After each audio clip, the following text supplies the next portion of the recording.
بسم اللہ الرحمن الرحیم الحمدللہ ہم چوتھے مخرج پہ پہنچ چکے ہیں اور حروف حلقی ہم نے پڑھے، ان کی ادائیگی کا طریقہ ہم نے سیکھا کہ کس طرح حروف کی ادائیگی ہوتی ہے۔ حروف حلقی کی ہم نے پریکٹس بھی کی، ان کو سیکھا بھی۔ 6 حروف ہم نے سیکھے، حمزہ، ہا، عین، حا اور غین، خا۔ ان میں سے 4 حروف وہ قریب پڑھے جانے والے ہیں اور 2 حروف غین اور خا یہ موٹے پڑھے جانے والے ہیں۔ اور بعض دوست ماشاءاللہ سے کوشش بھی کر رہے ہیں کہ اپنے قرآن پاک کی جو ہے وہ حروف کی ادائیگی جو ہے وہ صحیح کر سکیں، اس کی کوشش بھی کرتے ہیں۔ آج ہم جو چوتھا مخرج پڑھیں گے وہ اس کا تعلق زبان کے ساتھ ہے، اس کا تعلق زبان کے ساتھ ہے، اور زبان کو 3 حصوں میں ہم تقسیم کرتے ہیں۔ ایک زبان کی جڑ ہے، ایک زبان کا درمیان ہے، اور ایک زبان کی نوک جو سب سے آخر میں ہے۔ تو یہ 3 حصوں میں زبان کو تقسیم کیا جاتا ہے۔ تو یہ جو مخرج ہے قوف کا، اس کا تعلق زبان کی جڑ اور تالو کا نرم حصہ، تالو کا نرم حصہ وہاں سے قوف ادا ہوتا ہے۔ زبان کو ذرا الٹا کر کے پیچھے تک وہاں تک پہنچ جاتے ہیں، ذرا دیکھیے ایسے کر کے، تو آپ کو پتا چلے گا جو تالو کا نرم حصہ ہے وہاں سے قوف ادا ہوتا ہے، وہاں سے قوف ادا ہوتا ہے۔ اور اس کے اندر جو صفت پائی جاتی ہے وہ صفت استعلاء ہے۔ صفت استعلاء کل بھی میں نے بتایا تھا، یعنی موٹا کر کے پڑھنا، حرف کو موٹا کر کے پڑھنا، یہ صفت استعلاء قوف کے اندر پائی جاتی ہے۔ قوف کو ہم ہر حال میں موٹا کر کے پڑھیں گے۔ کچھ مثالیں اس کی میں نے بیان کی ہیں۔ قوف صدر قوف موٹا کر کے، قوف صدر قوف، جی یہ زبان کی جڑ اور تالو کا نرم حصہ، وہاں جب زبان اور اس کا وہاں سے یہ لفظ نکلے گا۔ قوف سے قی، قوف پیش کو،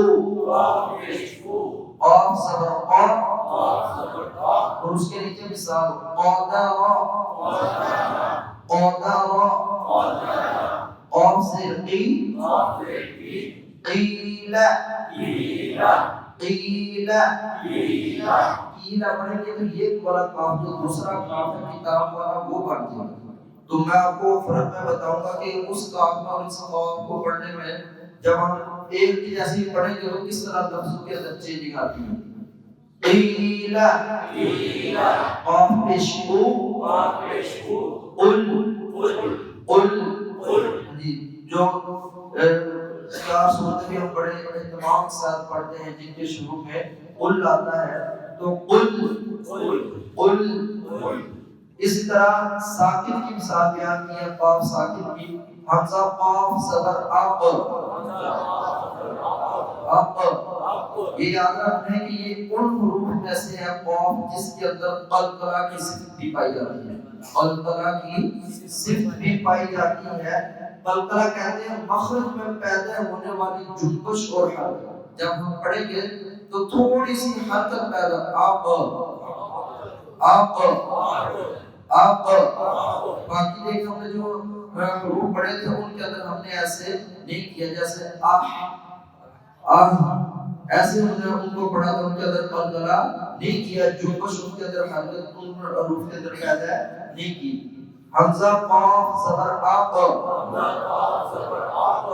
جی خلقنا، جب نفس کے درمیان پڑھیں تو ایسا خلقنا، حمزہ قاف سے اق، اور اس کے نیچے مثال ہے اق، اق تارابا، اق قلقلہ یہ ضروری صفت اس کے اندر جو ہے وہ پائی جاتی ہے، جس کا ادا کرنا ضروری ہے۔ حمزہ قاف پیش اس کے نیچے مثال ہے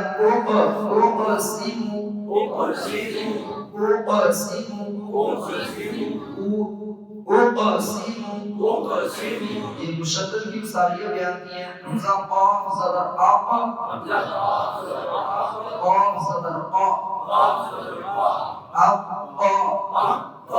حمزہ قاف زبر قاف زیر قی حمزہ قاف پیش حمزہ قاف زبر قاف پیش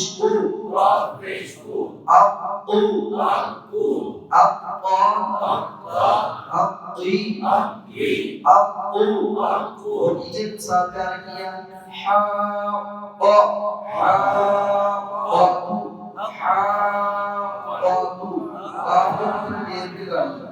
اور مادی موٹی ہے، اس کو بھی میں نے بتایا تھا سب سے پہلے تعارف میں کہ جو موٹی مدیں ہوں گی ان کو آپ نے ہر حال میں لمبا کرنا ہے۔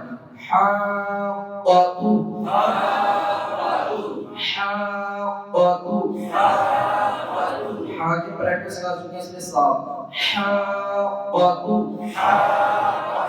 جی۔ اور یہ قاعدہ پکا یاد رکھیں، جہاں پر بھی قاف ساکن ہوگا، جہاں پر بھی قاف ساکن ہوگا وہاں پر ہر حال میں قلقلہ ہوگا۔ اس سے پہلے زبر و زیر و پیش ہو تو وہاں پر قلقلہ ہوگا، یعنی اب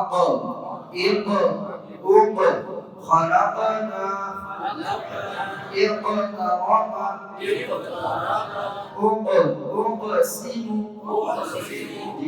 اب یہ جب کل دونوں کو پڑھیں گے جیسے ہم عام پڑھتے ہیں، ہم ان کے درمیان فرق نہیں کرتے۔ اس قاف میں بھی قاف کتاب والے میں بھی اور دوسرے قاف میں بھی، تو پھر یاد رکھ لیں کتنا بڑا معنی کی چینج آپ دیکھ سکتے ہیں۔ قاف یہ قل جو ہے موٹے دو نقطوں والا جو قل ہے، اس کا مطلب ہوتا ہے اے محبوب کہہ دیجئے، جیسے قل هو اللہ احد، کہہ دیجئے اے محبوب کہہ دیجئے اللہ ایک ہے، اے محبوب کہہ دیجئے اللہ ایک ہے۔ لیکن جب دوسرا کام استعمال کر کے پڑھیں گے قل، تو نعوذ باللہ نقل کفر نباشت، اس کا مطلب یہ بن جاتا ہے قل کھا لو اللہ ایک ہے، کھا لو اللہ ایک ہے۔ نعوذ باللہ قل کا مطلب عربی میں جو جانتے ہیں اس کا مطلب ہوتا ہے کھانا، تو کھا لو اللہ ایک ہے، یعنی ہم نے اتنی بڑی غلطی کر دی کہ ہم نے دونوں کو عام ہی کھل پڑھ دیا۔ یہ آسانی کے ساتھ بندہ ادا کرنا ہے، اس کے لیے تھوڑا اہتمام کرنا پڑتا ہے، تو جب بندہ اہتمام کرتا ہے پھر اس کی پریکٹس ہو جاتی ہے، پھر وہ ان دونوں کے درمیان آسانی سے فرق کر سکتا ہے۔ لیکن جب ایک ہی دونوں کل پڑھتا رہے گا تو ایک کا مطلب ہوتا ہے کہہ دیجئے، ایک کا مطلب ہوتا ہے کھا لو۔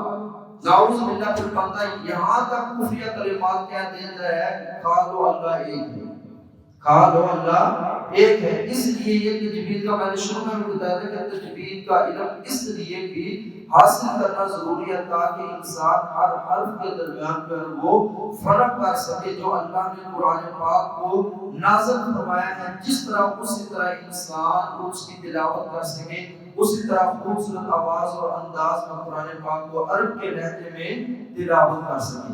تو یہ حروف قلقلہ 5 ہیں، حروف قلقلہ 5 ہیں۔ قطب جد یعنی قاف طا با جیم دال، 5 حروف میں قلقلہ ہوتا ہے، 5 حروف میں قلقلہ ہوتا ہے۔ تو اس لیے یہ اس کی پریکٹس کی جو ہے وہ بہت زیادہ ضرورت ہے۔